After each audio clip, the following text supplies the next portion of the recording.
शुरू करते हैं वर्कशीट नंबर 2। ये आपकी 6 क्लास की वर्कशीट है। ये हिंदी और इंग्लिश दोनों लैंग्वेज में आई है, मैं दोनों में बना रही हूँ तो आप लोग ले लेंगे। इसके अलावा ये आपकी एसएसटी की वर्कशीट है, देखिए ज्योग्राफी की है। अब आपको पता है कि आपको ये वर्कशीट सिलेबस के अकॉर्डिंग मिल रही है, तो आप लोग इसको अच्छे से पढ़ेंगे क्योंकि एग्जाम्स में यही अब आपके काम आएगा।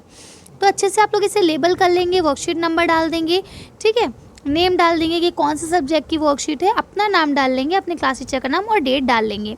अब हमें पढ़ना क्या है, अध्याय नंबर 1 यानी चैप्टर नंबर 1 है सौरमंडल में पृथ्वी, ठीक है, जिसमें हमें आज क्या पढ़ेंगे, हम सौरमंडल के बारे में पढ़ेंगे कि सौरमंडल है क्या। देखिए क्या लिखा है, पिछले वर्कशीट में भी हमने इसी के बारे में थोड़ा सा जाना था, आज हम उसको और थोड़ा डिटेल से जानेंगे।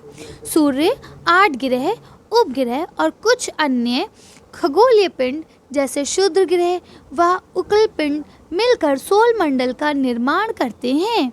उसे हम सौर परिवार का नाम देते हैं, जिसका मुख्य सूर्य है।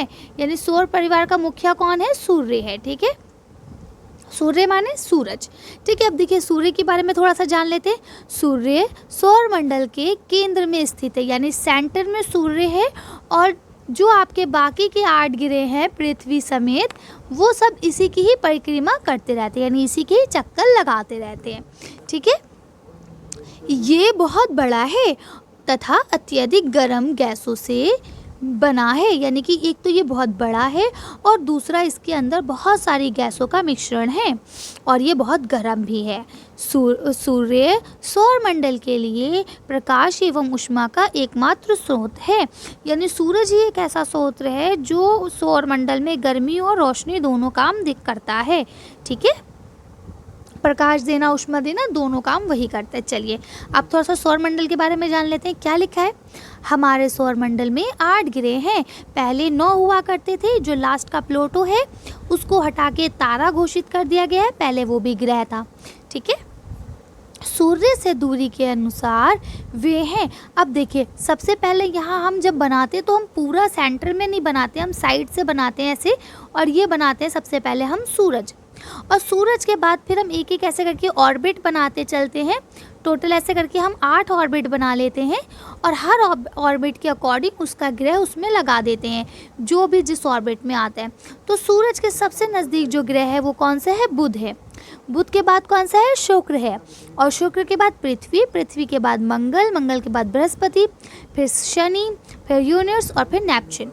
अच्छा, अक्सर आपका क्वेश्चन ये आ जाता है कि सूरज से सबसे करीबी ग्रह कौन सा है, तो आपको लिखना पड़ता है बुध, ठीक है। कभी कदार क्वेश्चन ऐसे भी पूछ लेते हैं कि सूरज से पृथ्वी की कौन सी स्थिति है, यानी सूरज से पृथ्वी कौन से नंबर पे है, तो आपको बताना पड़ता है तीसरे नंबर पे। तो इन छोटी छोटी चीज़ों का आप अच्छे से ख्याल रखेंगे और जहाँ तक हो सके ना आप इनको इसी क्रम के अनुसार याद कर लें, ठीक है। शुक्र को पृथ्वी का जुड़वां ग्रह माना जाता है।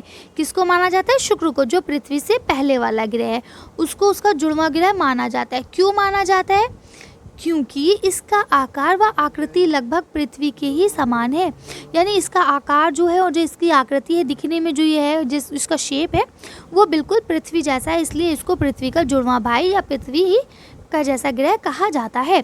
चलिए अब इतना हमने पढ़ लिया, मैं उम्मीद करती हूँ आप लोग को समझ में आ गया होगा। चलिए अब क्वेश्चन आंसर्स को एक बार देख लेते हैं।